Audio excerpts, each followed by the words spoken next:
Massachusetts. Ladies and gentlemen, please put your hands together for Senator Ed Markey. Wow. Wow. Thank you so much. Wow. Wow. Tom Golden, thank you. Lowell City Manager, a city with a bounce in its step. It's moving big time. And I thank you for your great leadership, taking all of this funding and investing it in all the right spots. That's making a huge difference. I'm just honored to stand here with so many of the Mill City's exceptional leaders to celebrate the industriousness of the city in securing federal funds for Lowell. And of course, on a daily basis, I just partner with my relentless federal partner in Washington, this true daughter of Lowell, and someone who, like her volleyball career, don't get near the net when she's about to bring it down on you, because she's bringing it down for Lowell to make sure that it gets all of the resources which it needs. And I just love, every day working with great Laurie Trahan, the great congresswoman from the city of Lowell and this great congressional district. The Merrimack Valley has an incredible fighter in Laurie every single day, and her effectiveness is on display today. That's what we're going to be talking about.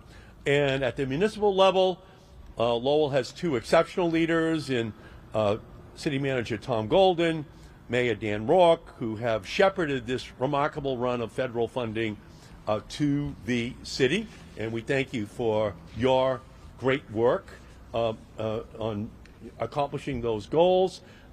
We also have Liam Skinner, the school superintendent.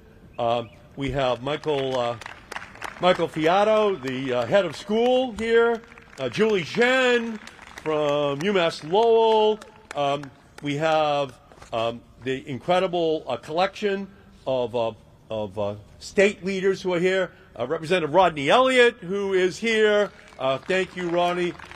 Representative Vanna Howard, who is here. Thank you, Vanna. Paul Georges, the president of the United Teachers of Lowell. Dave Bradley, Lowell Regional Transit Administrator. Paul Ratha Yem, City Councilor. If you are here, right over here. Vesna, he's like a one-name. Vesna is here. Thank you so much. And to the new state representative, Tara Hung, who is here. Congratulations on your victory. Look forward to working with you. And John Drinkwater from the AFL-CIO. Thank you, John, for being here. Thank you for all of your great work as well.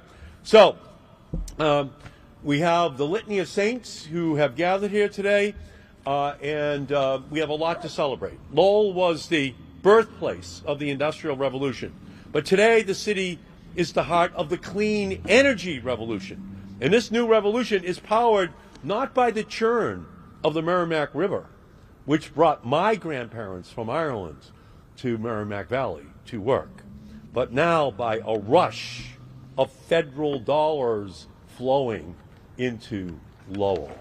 Since 2020, Congresswoman Trahan and I and Senator Warren, we have moved over $320 million into Lowell itself. $320 million that has come into the city. And that includes $200 million from the bipartisan infrastructure law to rehabilitate or replace 5 of the city's bridges, including $180 million to finally replace the Rourke Bridge. And that includes $5.5 million in EPA funding to clean up contaminated brownfield sites. And that includes the funding we're celebrating here today for 2 clean energy initiatives that will carry Lowell into a sustainable, healthy future.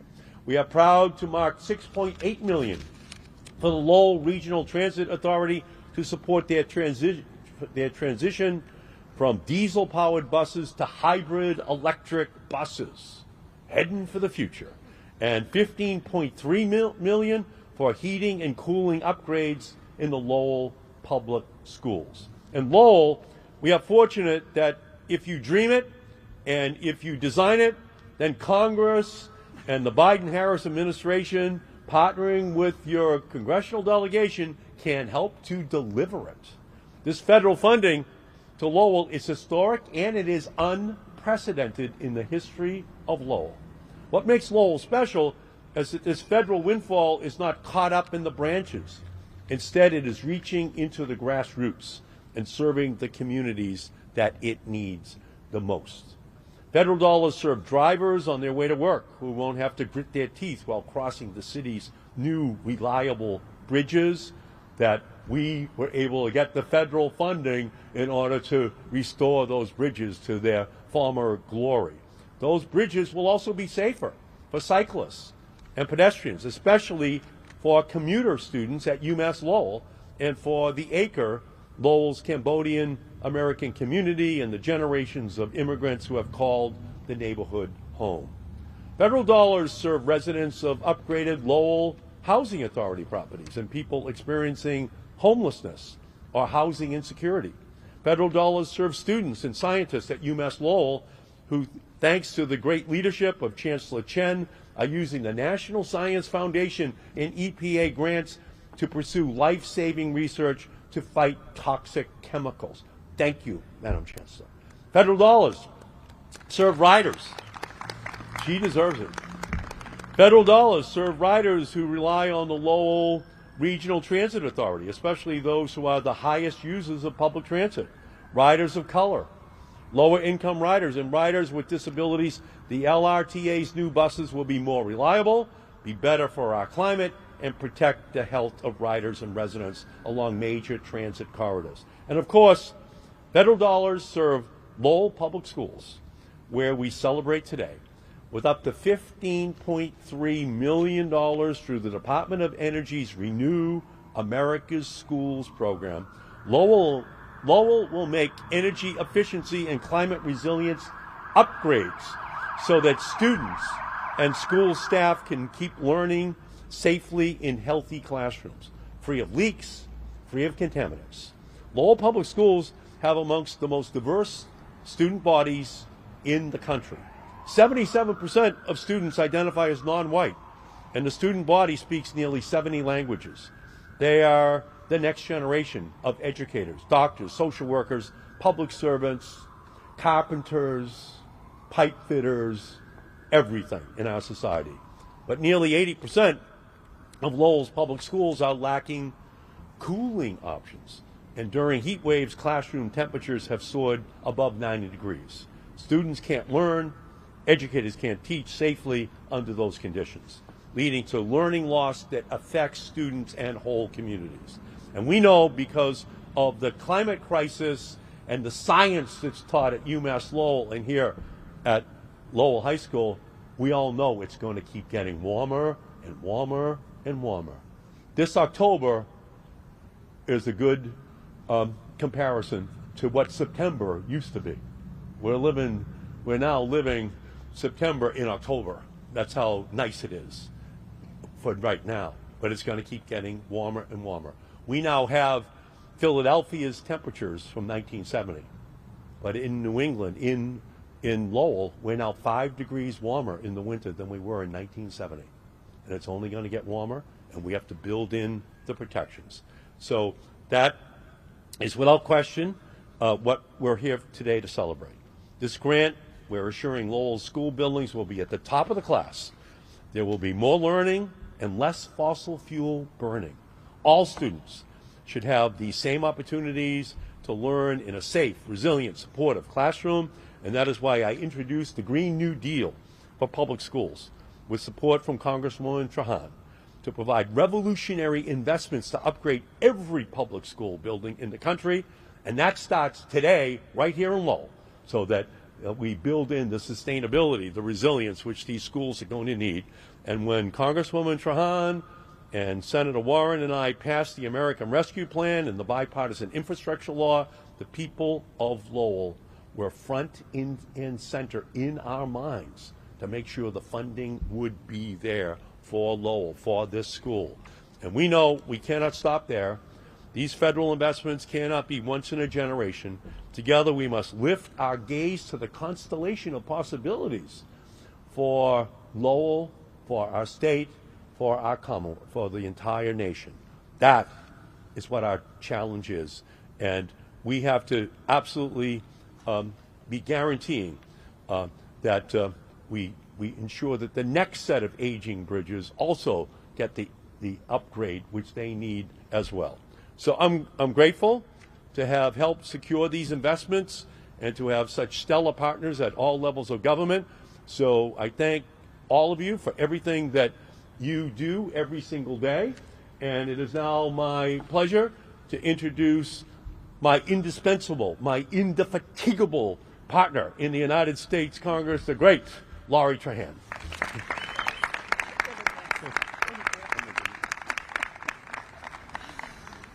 Oh, thank you, Senator.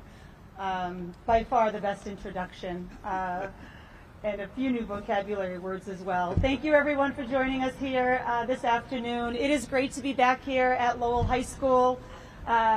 In fact, it is fantastic to be in this new courtyard. I wish I could go back in time and play every single basketball and volleyball game over again in this incredible facility. These beautiful new campus upgrades, including the new athletic complex and the Freshman Academy, are examples of why it's such an exciting time to call Lowell home. I also have to applaud Superintendent Skinner, Head of School Mike Fiato, and the entire Lowell Public Schools team for their leadership on this ambitious project. As well, of course, City Manager Golden, Mayor Rourke, and members of the City Council who worked so hard to move these upgrades forward. These improvements are going to make sure that our teachers have the resources and the facilities that they need to help our children continue to get the high quality education that they deserve. But as Senator Markey mentioned, that's just the start of exciting things that are happening in Lowell Public Schools. That's because thanks to the bipartisan infrastructure law that Senator and I helped pass into law, $15 million in federal funding is going to make long overdue upgrades at school buildings across our city. The goal of this investment is to make sure that schools don't need to close due to extreme heat or freezing temperatures, something all of us who grew up here know a little something about firsthand. I remember those last few weeks of the school year when it was hard enough to keep focus with summer vacation right around the corner, let alone when you're dealing with blistering heat in your classroom. And that doesn't even begin to touch on the issue of frozen and burst pipes that can happen when the temperatures drop during the winter. Our teachers and our students deserve better. And by working with Superintendent Skinner, City Manager Golden, and Mayor Rourke, we're going to help deliver better. This $15 million investment will make sure that 23 buildings throughout the school district have the HVAC systems that they need so that the focus can be on the curriculum and not the temperature. I could not be happier to see these federal dollars supporting these clean energy efficiency upgrades at our schools. And it's incredible that Lowell was one of just 21 school districts in the country to be selected this year. But as we know, that has been a theme here in the past couple of years. The Mill City has been punching well above her weight when it comes to competing for and winning federal investments like this one. And that's a testament to everyone here today. The state delegation, City Manager Golden, UMass Lowell, Mayor Rourke, the City Council, the school committee. We have all been working in unison to bring federal funding back to the city of Lowell. Look no further than the brand new hybrid LRTA bus that Dave Bradley just showed the Senator and I. That's the first of 7 buses coming to the LRTA through a $6.8 million federal transportation grant that they received. In June, I joined many of you at City Hall to celebrate $5.5 million in EPA brownfield grants that the city received to remediate sites along the VFW highway. Or how about last year when Senator Markey and I were joined by Senator Warren at City Hall to celebrate $21.4 million raised grants that the city received to rehabilitate 4 canal bridges throughout the city. I know Senator Markey and I could continue going in circles celebrating these federal dollars coming to the city of Lowell. And of course, as the senator already mentioned, but I cannot come to an event like this one and not say how excited I am for the $180 million in federal funding to finally replace the Rourke Bridge. There's clearly a lot to be excited about for the residents of the city right now, and I am grateful for the partnership of everyone here today who are working to ensure that Lowell is an even better place to live, to work, and to raise a family. And with that, I'd like to welcome someone who thinks about that goal from the moment he wakes up in the morning to the time he goes to bed at night, our city manager, Tom Golden. Wow. I'm so proud to be able to work with the city manager to support the Mill City's growth and revitalization. He's a tireless worker, as each of us has seen time and time again, and we're lucky to have him fighting for us in this role. Tom, would you like to say a few words? Thank you all very much. As the Congresswoman had stated earlier, this is about partnerships. And as I'm looking around, you couldn't have a better partners on the federal level than the two individuals here, as well as our Senator Elizabeth Warren. Senator Markey for years has been pushing the clean energy agenda. And I would have to say, as a former chair of TUE many years ago, talk about an expert. Talk about somebody who was far, far well ahead of their time in making sure that this happens. And it's happening here, right with LRTA. I know Dave Bradley's very happy about this. But when we talk about partners, we have Senator Markey, Congresswoman Trahan, we have the Vice Mayor that's here today, Vice Mayor Yem, City Councilor Noon. We have, as already been mentioned earlier, all the representatives, Elliott, Howard, and Hung. Senator Kennedy is represented here today. And I think that that's so vitally important. Our school committee folks, Mr. Bahu and Mr. Lay, other folks that change the outlook, change what tomorrow is going to be here in the city of Lowell, and that's our Chancellor, Julie Chen. All of us working together, hand in glove, to ensure that the students in the city of Lowell, they don't take a backseat to anyone. They step forward. They make it happen, and that's happening under the leadership of Superintendent Liam Skinner. But I'm here today to say thank you, because today is about history when you really start to think about it. The unprecedented monies, the federal funding that has happened here in this city, and it's because of our federal delegation. We have some wonderful people that work for the city, and one of them that comes to my mind is Catherine Moses in sustainability. When there is something out there, she knows how to fight for it, she knows how to get it. But it's because of the council's push and the school committee's push to make sure that the children of this city, once again, are second to no one. I think it bears repeating the amount of money that has come back to the city. History is being created here. A whole career, one could argue that a career has been created in the past 2 years. But I know firsthand, because I know the two individuals here and Senator Warren, that they won't rest. They won't stop. They'll continue to make sure that the city of Lowell is to receive additional funds. Renew American Schools, 15.3. I know the Senator's already talked about this, but this is so vitally important.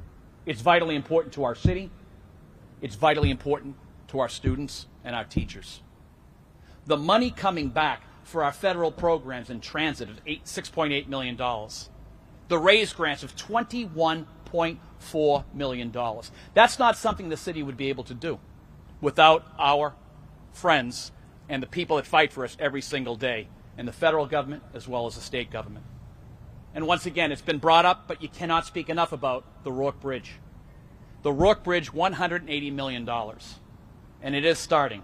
The EPA, the brownfield grants, the digital equity partnerships, everything is happening because the folks that I just mentioned a moment ago, they work together. They work hand in glove. And you know, when you have an opportunity to call the Congresswoman, she answers the phone. When you call the Senator, he answers the phone. When you call of our reps, they answer the phone. I'm fortunate enough to work with 11 individuals, Mayor Rook and the entire City Council, every Tuesday. They're thinking of how to make this city better, how to make things work. Julie Chen consistently is looking towards the federal government for assistance to take the University of Massachusetts at Lowell from where it is today to God only knows where it's going to go tomorrow. And it's because of partnerships and people that have the ability to talk to people and people that want to get the job done. And so today, I'm here to simply say thank you, Senator, Congresswoman. Thank you. And thank you to our State House delegation for doing the hard work. Thank you for the council and Vice Mayor for being here, Representative Mayor Rourke, day in and day out, every Tuesday. To our school committee members that are consistently walking around looking to make sure that things are the way they should be. Things may have changed. Things are changing in the past 2 years. We do expect more. We will expect more. Because the residents of the city of Lowell, the children of the city of Lowell, deserve to have the best of the best. And it is happening here today because of our senator and our congresswoman. And right now, it brings me great pleasure. And it's truly an honor to bring up somebody who works tirelessly. How do I know this? 8:30, 9 p.m., 9:15, sometimes the phone rings. And it rings because it might be an issue. It rings because it might be a challenge. It rings because communication is vitally important. I don't think we could do any better. I really, truly don't. Somebody who has his heart in the schools, doing a fabulous job. Ladies and gentlemen, please put your hands together for our superintendent. And I say that, Liam Skinner.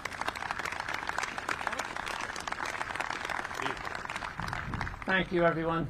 A forum that I'm very much not accustomed to and feel not cut out for, but delighted nonetheless. I'm delighted because it's an opportunity for me to express thanks on behalf of our students who are inside these classrooms right now, enjoying state-of-the-art new classrooms with wonderful science labs and with all the equipment they could possibly want and dream of. And somebody asked me just before this event if the students actually appreciate it. Because, you know, teenagers, it's just passé.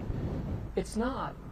Ever since the beginning of the school year, I have heard numerous reports from students about how much they enjoyed their new high school and how appreciative they are. So I want you to know that. We are, in Lowell Public Schools, working really hard to get clear about what are the conditions for success. And we talk about what are the components of a culture of continuous improvement. One of the components, one of the dispositions that we try to display is what we call intentional collaboration. When a group of math teachers are freed up to come get together, it's not just sit in a room and, you know, talk about the math. It's how to make an explicit connection between the curriculum they have and the state standards so that we're really crystal clear about what kids need to know to be successful. It's how can those social studies teachers work on a set of lesson plans that will really have students understand the causes of World War II, the amendments to our Constitution, the way our government works. It's when teachers get together with the deliberate intention of reviewing assessments so they can figure out which students are being successful and which ones they need to provide additional help and resources to. That's what we call intentional collaboration. It works in many ways, and it works in our partnership with the city, in our partnership with our local reps, our state reps, and our federal representatives. And I am really, really gratified by the level of cooperation and what I call intentional collaboration. It's when Catherine Moses, the city sustainability director, came to my office, I think twice monthly last year, for meeting after meeting after meeting, to work on planning for cooling systems for schools. It's what led to the application for the New America Schools grant. and I could tell you I worked hard on it. I worked hard to get Catherine to do it. Right? She made that application. She worked it. But that was really intentional collaboration. It's when I speak with or meet with and work with Dr. Chen, Dr. Julie Chen, the Chancellor of the university, to talk about how will the university help us to prepare our teachers and to fill the gaps of programs that we don't have enough teachers for. And we create collaborative programs to do that. That's intentional collaboration. It's when I reach out to the city manager because we're short of space. And he works with me and puts a team together, the CFO, the city solicitor, and we work out how to purchase Jeanne d'Arc School, which is a godsend for us and a gem.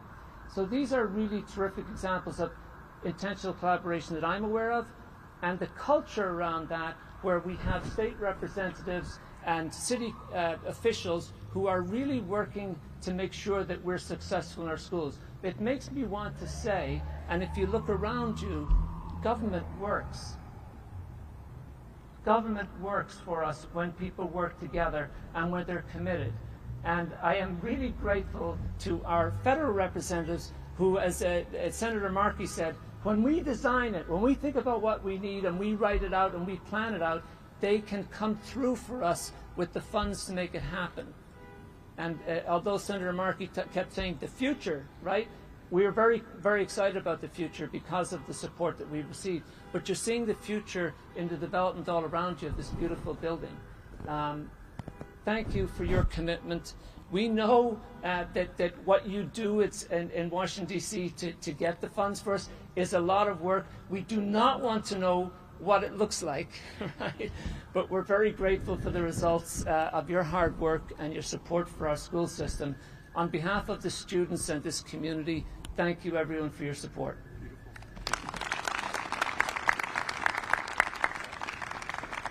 Ladies and gentlemen, thank you very much. We are just moments away, Mr. Fiato, from 3,700 students being released. So to Mr. Fiato for allowing us here today, thank you very much, sir. Ladies and gentlemen, thank you all very much for taking the time. And once again, Senator,